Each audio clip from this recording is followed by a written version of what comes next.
गरीब की बारिश। शहर की कच्ची बस्ती में एक गरीब मजदूर कालू रहा करता था। कालू के घर में उसकी पत्नी जानकी थी। जानकी लोगों के घरों में झाड़ू पोछा करके कुछ पैसे कमा लेती थी और वहीं कालू किसी तरह मेहनत मजदूरी करके 2 वक्त की रोटी का जुगाड़ कर लेता था। कुछ दिनों से हो रही बारिश के कारण कालू की मजदूरी बंद हो गई थी। अरे जानकी, इस बार तो बरसात ने हद ही कर दी, रुकने का नाम ही नहीं ले रही। कुछ समझ में नहीं आ रहा, अगर इसी तरह काम पर नहीं गया तो 2 वक्त की रोटी का जुगाड़ कैसे होगा।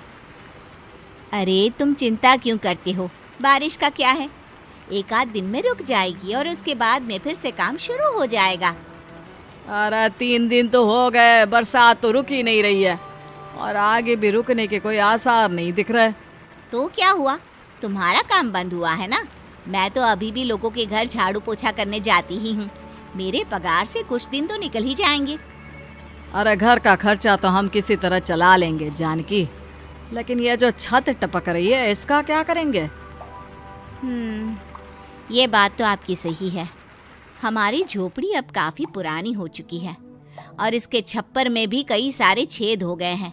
रात भर पानी टपकता रहता है। अरे मैं भी इसी बात से बहुत परेशान रहता हूँ। कहीं किसी दिन ज्यादा बारिश आ गई तो हमारी झोपड़ी टूटकर बिखर ना जाए। राम राम राम, ऐसी अशुभ बातें क्यों करते हो? अरे ऐसा कुछ नहीं होने वाला। ये झोपड़ी ही तो हमारा सब कुछ है। अगर यही नहीं रही तो हम जाएंगे कहाँ? ठीक है जानकी, जब तुम्हारी पगार मिल जाएगी तो कुछ पैसे बचाकर झोपड़ी के छप्पर की मरम्मत करवा लेंगे। शायद हमारी परेशानी कुछ कम हो जाए। ठीक है जी, अब ना ज्यादा परेशान मत हो। ये लो, खाना खा लो और सो जाओ। सुबह मुझे भी जल्दी काम पर जाना है। जानकी और कालू अपनी झोपड़ी में सो गए। रात को अचानक से बहुत तेज बारिश शुरू हो गई। धीरे धीरे बारिश का पानी कालू की बस्ती में भरने लगा। पानी भरते भरते झोपड़ी के बाहर तक पहुंच गया था। सुबह के वक्त जब कालू और जानकी सोकर उठे, हे भगवान, ये क्या हो गया? बारिश का पानी तो हमारे घरों तक पहुंच चुका है। अब मैं काम पर कैसे जाऊंगी? रहने दो जानकी, तुम आज काम पर मत जाओ। ऐसे पानी से निकल कर जाओगी और बीमार पड़ गई तो लेने के देने पड़ जाएंगे। लेकिन अगर नहीं गई तो मालकिन लोग नाराज हो जाएंगे। आप जानते हैं ना, बड़ी मुश्किल से 1 दिन की छुट्टी भी नहीं देती है। अरे लेकिन जानकी, झोपड़ी के बाहर तो पूरी बस्ती में पानी भरा है, तुम जाओगी कैसे? जानकी जैसे तैसे करके काम पर चली जाती है, लेकिन अगले दिन फिर से बहुत ज्यादा बारिश होती है और बस्ती में ज्यादा पानी भर जाता है। आज तो मैं तुम्हें किसी भी तरह काम पर नहीं जाने दूंगा। अरे अगर तुम्हें कुछ हो गया तो क्या होगा? ठीक है, तुम ठीक ही कहते हो। आज नहीं जाती। अगर मालकिन नाराज हो गई तो मना लूंगी किसी तरह। अरे मनाने वाली क्या बात है? जब तुम बताओगी कि हमारी झोपड़ी में पानी भर गया है तो वो खुद ही समझ जाएंगे ना। अगले 2 दिन तक तेज बारिश होने की वजह से जानकी, कालू और आसपास की बस्ती में रहने वाले सभी लोगों के घरों में पानी भर जाता है, जिसकी वजह से जानकी काम पर नहीं जा पाती। और 3 दिन के बाद जैसे ही जानकी काम पर पहुंचती है, कहाँ थी तुम? पिछले 3 दिनों से काम पर क्यों नहीं आई? मैम साहब, क्या बताऊं, इतनी ज्यादा बारिश हो रही थी, हमारी पूरी बस्ती में पानी भर गया है और उससे भी ज्यादा तो मेरी झोपड़ी के अंदर पानी भर गया। आप ही बताइए कैसे आती मैं? इसका मतलब ये हुआ कि बारिश होगी तो तुम काम पर नहीं आओगी? ना ना, मेरे कहने का ये मतलब नहीं था मैम साहब। तुम जानती भी हो 3 दिन से कितनी परेशानी हो रही है मुझे। सारा काम मुझे खुद करना पड़ा।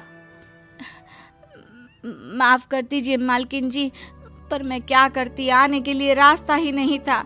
सब जगह पानी भरा हुआ था। बहाने तो तुझे बहुत बनाने आते हैं। जानकी देख, अगर अगली बार ऐसा किया ना तो फिर काम से हमेशा के लिए छुट्टी। अरे ना ना मालकिन, ऐसा मत कीजिए। बारिश की वजह से मेरे पति की मजदूरी भी छूट गई है। बड़ी मुश्किल से घर में 2 वक्त खाने की रोटी का जुगाड़ हो पाता है। आप मुझे काम से निकाल देंगे तो हम क्या खाएंगे? अगर इतनी ही चिंता है तो फिर रोजाना काम पर आया करो। चलो अब जल्दी से जाकर घर का सारा काम करो। बारिश रुकने का नाम ही नहीं ले रही थी। पूरे शहर में बाढ़ जैसे हालात बन गए थे, लेकिन नौकरी जाने के डर से जानकी किसी तरह रोज काम पर जाती थी। एक दिन जब जानकी काम करके अपने घर लौट आई तो अचानक उसकी बस्ती में कुछ लोगों का शोर सुनाई दिया। अरे लगता है बाहर कुछ हुआ है, मैं जाकर देखता हूँ। हाँ हाँ, पता तो कीजिए, ये बस्ती में लोग इतना शोर क्यों कर रहे हैं।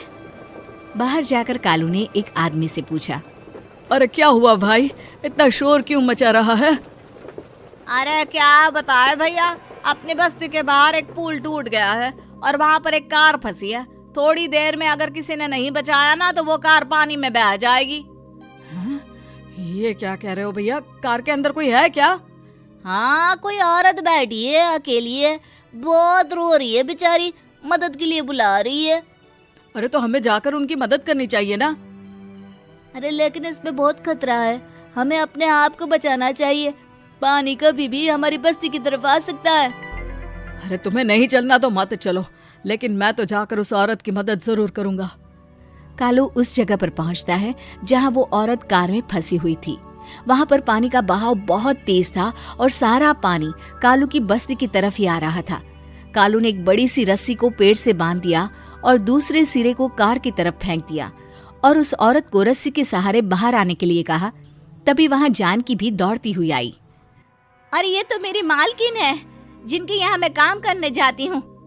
अरे मैडम जी, आप डरिएगा मत, आपको कुछ नहीं होगा।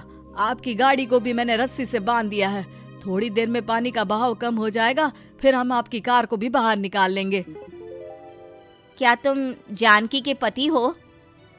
हाँ हाँ, जानकी मेरी ही पत्नी है, आपके यहाँ काम करती है ना। लेकिन मेम साहब, आप यहाँ पानी में कैसे फंस गई? अब क्या बताऊं, मैं अपनी सहेलियों के साथ पिकनिक पर गई थी, वहीं से लौट रही थी। अचानक पानी का बहाव तेज हो गया और मेरी गाड़ी फंस गई। अरे कोई बात नहीं मालकिन, अब ना आप बिल्कुल सुरक्षित हैं। मैं तो बहुत बुरी तरह डर गई थी, कब से मदद के लिए चिल्ला रही थी, लेकिन कोई मेरी मदद के लिए नहीं आया। भला हो तुम्हारा पति का जिसने मेरी जान बचा ली। लेकिन जानकी, मैंने तुम्हारे साथ बहुत गलत व्यवहार किया। इतने खराब मौसम और बाढ़ में भी तुम्हें काम पर आने के लिए कहा, नौकरी से निकालने की धमकी भी दी, और तुमने मेरी जान बचाई। मुझे माफ कर दो। अरे कोई बात नहीं मालकिन, आपकी जान बचाना तो हमारा धर्म था। देखो जानकी, तुम्हारी झोपड़ी में जो भी नुकसान हुआ है उसके लिए मैं तुम्हें पैसे दूंगी। आज तुम्हारे पति ने मेरी जान बचाई है और आज के बाद मैं तुम्हें कभी भी नौकरी से निकालने की धमकी नहीं दूंगी। आज मैं तुम्हारी परेशानी को अच्छी तरह समझ चुकी हूँ। हम जैसे पैसे वाले लोगों के लिए अपने घर में बैठकर बारिश का मजा लेना बहुत आसान है, लेकिन तुम गरीब लोगों के लिए बाढ़ और बारिश काफी परेशानी खड़ी कर देते हैं। ये बात मुझे आज अच्छी तरह समझ आ गई है। आपका बहुत बहुत धन्यवाद मालकिन।